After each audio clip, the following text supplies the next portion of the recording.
in a tragic incident that unfolded in Italy. A farm labourer from India has succumbed to his injuries after his right hand was severed after an accident in the farm where deceased Satnam Singh worked. The owner of the farm, instead of immediately rushing him to a hospital, took him to his house in a minivan and dumped him outside.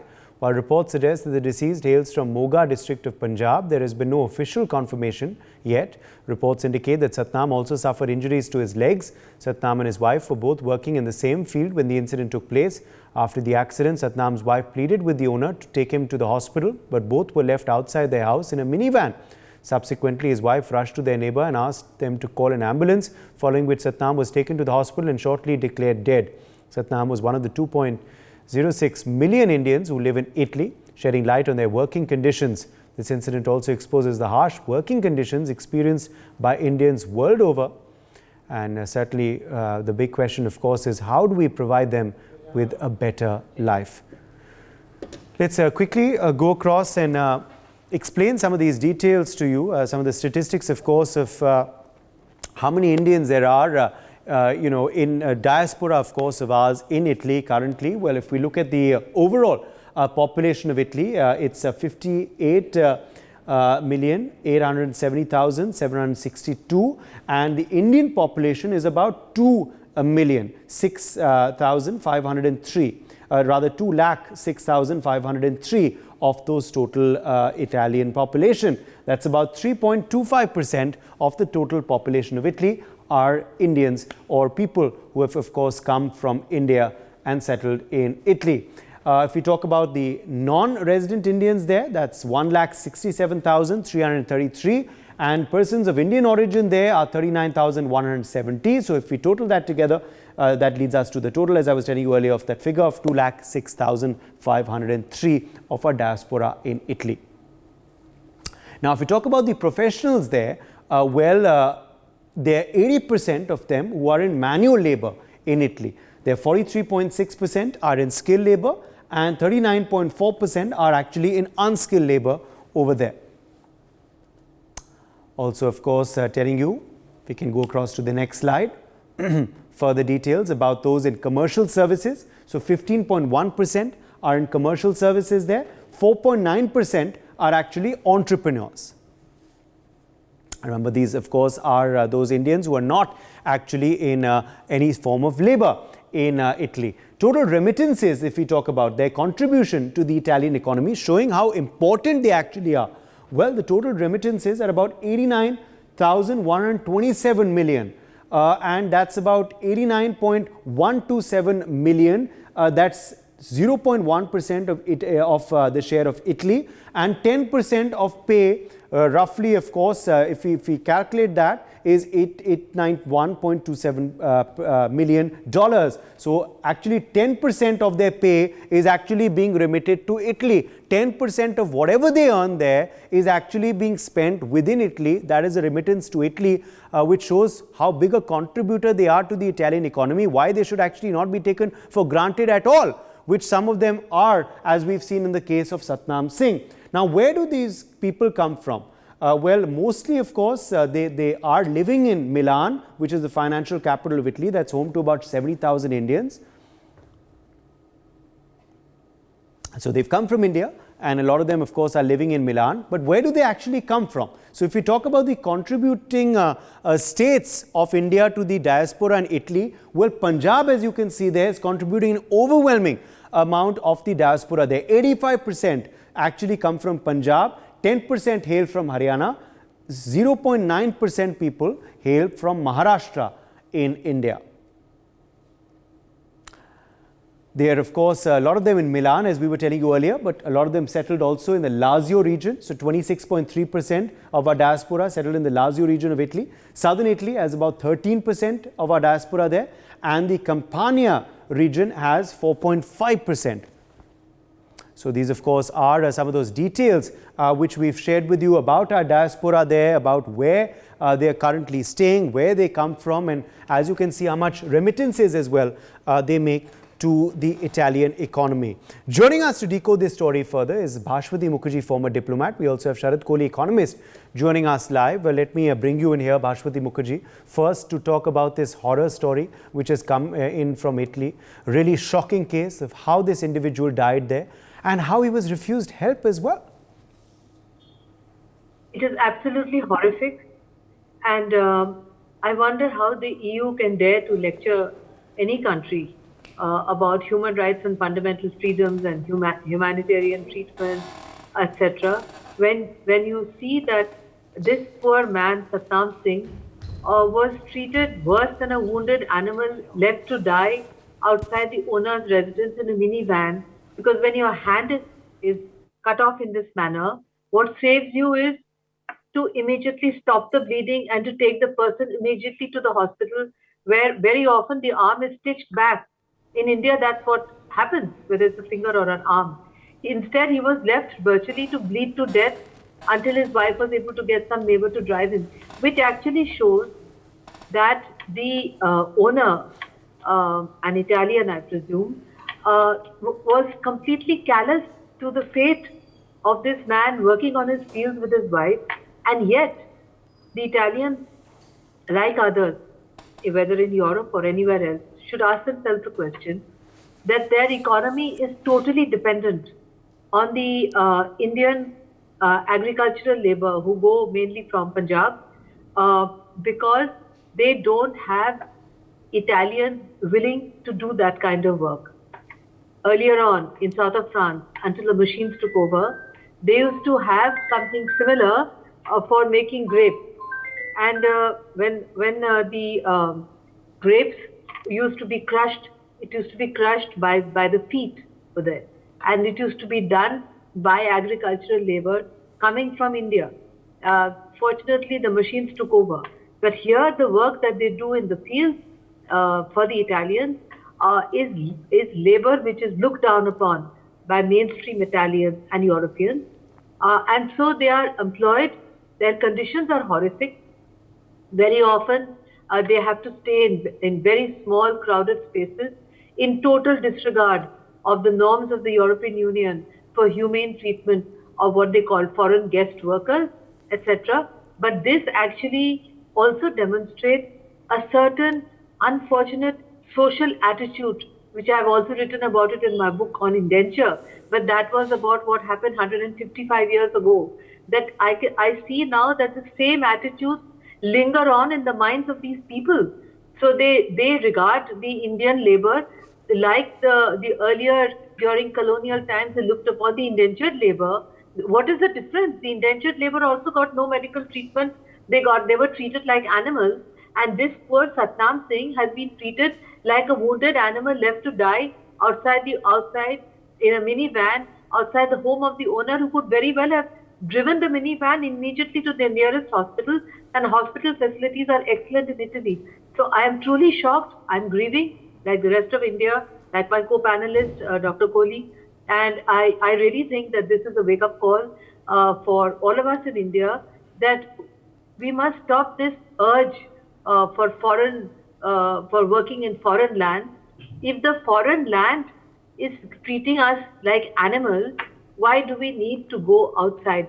Unless we go in dignity and we go where we are wanted, we should just stop this kind of mindless sending of Indians here and there. That is what I would say, Uday, as my first preliminary comments on this horrific episode. Thank you.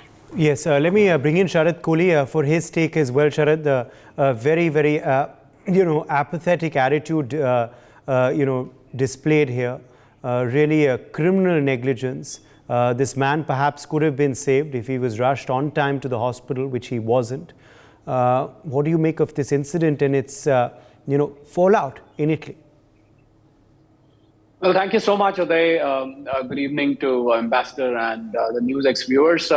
Very sorry state of affairs, I must say. I mean, a man being left on the street, as Ambassador rightly said.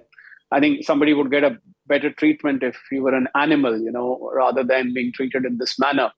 But I think this whole a typical Satnam Singh story, Uday, are coming out of Punjab. As you rightly said, 85% of the migrants there from India are from Punjab. typical story. There is a village which has got 3, 4 sons. Suddenly, one fine day in a village, somebody puts him in touch with an agent or a tout, who's probably who announces that there is a recruitment going on internationally in Europe, a very developed country where nobody is poor, and so on and so forth. You will get so many euros as salary. You can save this much. This whole economics is given to the family that you will probably get 1,000 euros, and you can spend 200 to 300 euros over there, stay in a shared accommodation. You can send back to your family the rest of the money. And then the agent says, I'm going to charge you, 2 lakh rupees or 3 lakh rupees.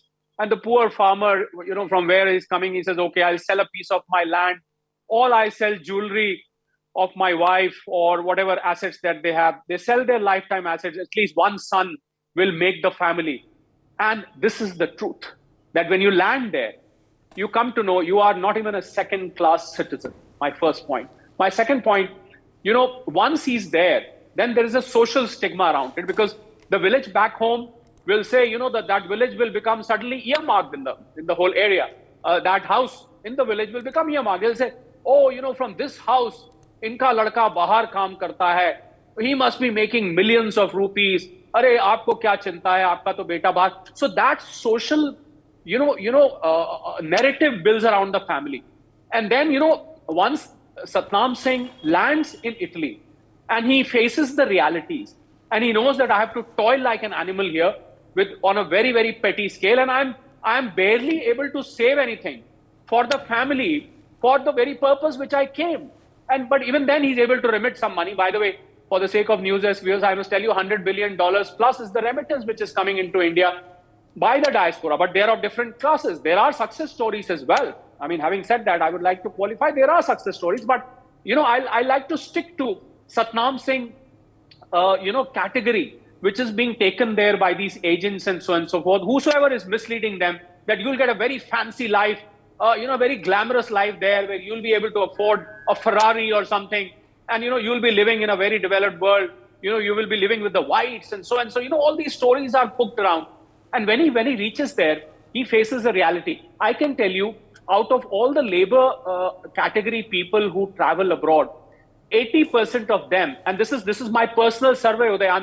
I'm not quoting any online search. My personal survey, because I travel abroad very often, and I feel like interacting with these people because I want to know their stories. 80% people say that we regret that we came here. यहाँ आके तो साहब फंस गए. अब तो वापस जाना. So in some cases, they are not allowed to go back by their employers. Their passports are confiscated. They are kept with their employers in some cases. In other cases, that social narrative which is built in the village, it will be an embarrassment for that person to come back and say that my whole trip was a failure, while the family disposed of the assets, the land, the jewelry, everything that they earned, they disposed of to sell this guy. So it's very embarrassing for the family. Arey wah, aap to bolte the, aapka beta gaya. There's the social stigma around it, which comes into force. So I think those people, they get trapped. So given today, I have a very important, since Ambassador is also here on the panel, I have a very important suggestion to give here, because we don't want such incidents to be repeated again. We will, although we keep hearing about them every year, we hear students on the streets of America being killed by the fellow students themselves, or by the rogues or whosoever they roam around in the streets.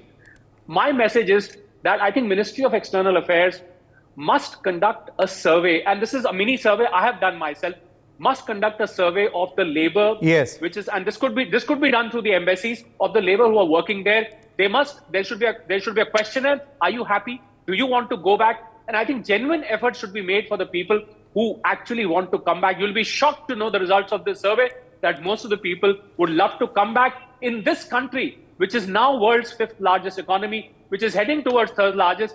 The unemployment problem is going down, and the kind of money, when these people remit back home, they do not know after so many years that this is a salary they can easily earn here. So why stay away from the family? You're away from your children, you're away from your parents, you don't meet them. There is an emotional disconnect. There is a risk of life, which we just saw happening in Italy. So that. All right, let me in fact quickly get some more details now for our viewers regarding what the scenario, the situation is in all of Europe now. Italy, of course, is part of Europe. So if we talk about Indians and the diaspora in Europe, Well, the total population of Europe is 448.4 million. Out of that, Indian overseas contribute to 2.83 million of the total population of Europe. So out of that 448 million figure, 2.83 million are Indians or of Indian origin.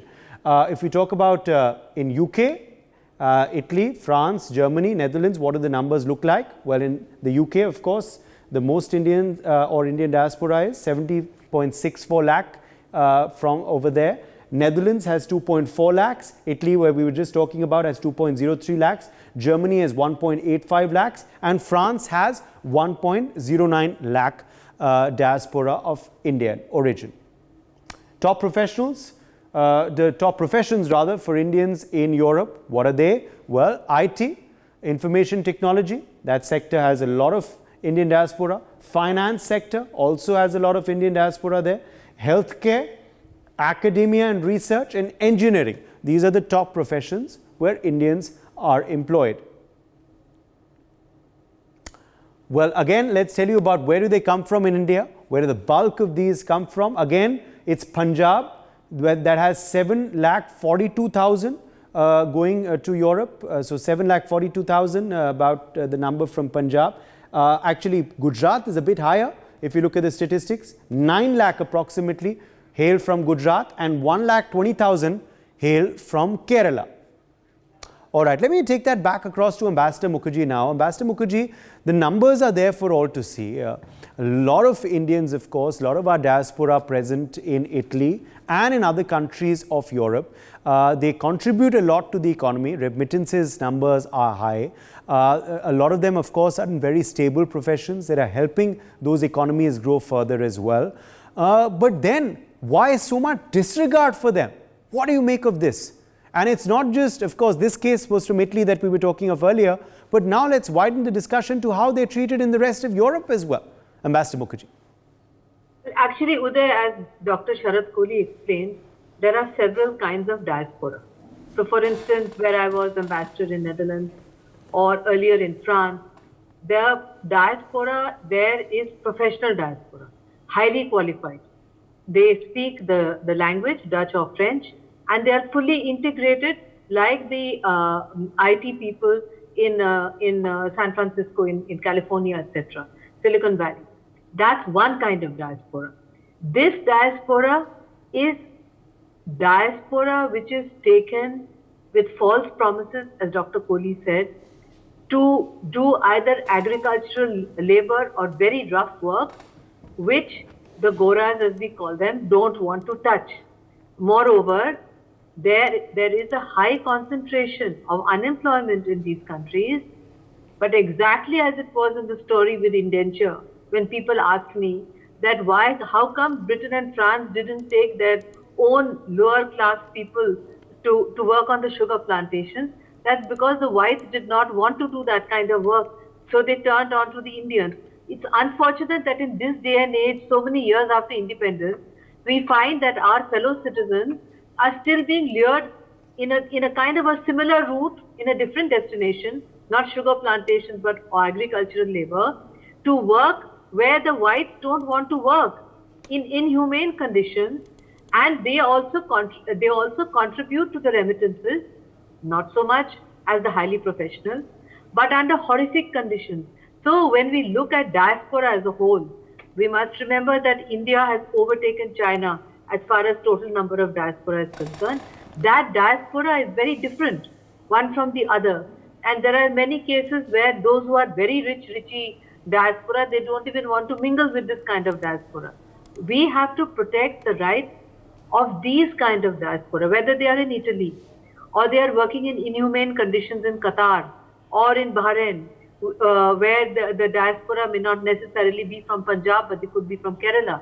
We have to look after their rights, which is why in Indian embassies in these places, we have got very large number of officials who are 24/7 tracking their welfare, trying to ensure, for instance, you remember earlier there was a big scandal about how nurses were being treated, how domestic servants were being treated, women were being treated. So 24/7 we have to track them. But never ever in my professional career have I ever seen such a horrific and tragic incident of a man left to bleed to death like a butchered animal outside the house of the employer who had employed him. This really needs to be protested. Absolutely. Very high level. Absolutely. How can they claim? Yes, how can they claim to be a developed nation when such incidents are still happening there, isn't it, Sharad Kohli? Now just talking to you, Sharad, about, you know, the wider picture in all of Europe. Look at how much Indians contribute there. Look at the numbers of our diaspora in various countries of Europe. Look at the remittances, value which speaks for itself. But yet such disregard, yet such incidents continue, Sharad? Well, I'm sorry to say here, Uday, that the human rights which these so-called developed nations are known for, they unfortunately exist only for the locals. When it comes to migrants, when it comes to this class of people, the hard workers from India and other places, they do not have regard. Unfortunately, we see that so many times. I mean, I'm talking by witnessing cases all around. And you know, I was in Dubai recently. Incidentally, I'll give a very small case study. I was in an office. There was an office boy, and I said, "How much salary do you get?" He said, 4,000 dirhams. I mean, a dirham is for about 23 rupees or so. I said, "What do you save? Are you staying alone?" He said, "Sir, I can't afford my family here. I'm staying alone." I said, how much do you remit home?" He says, "I end up spending about 2,800 dirhams out of 4,000 dirhams in my living, paying my rental and and I only remit 1,200 dirhams back home, which means 25,000. Now you can imagine this guy could be, after being so many years there, he could have easily earned that money here. I think there are success stories, as I said. In America, we have 4 million diaspora. There are success stories, but as you said, a lot of people should not get overawed by the life abroad, because often cases, they end up like Satnam Singh, which is not something that we want happening to other innocent immigrants. For more such videos, subscribe to the NewsX YouTube channel, hit the bell icon.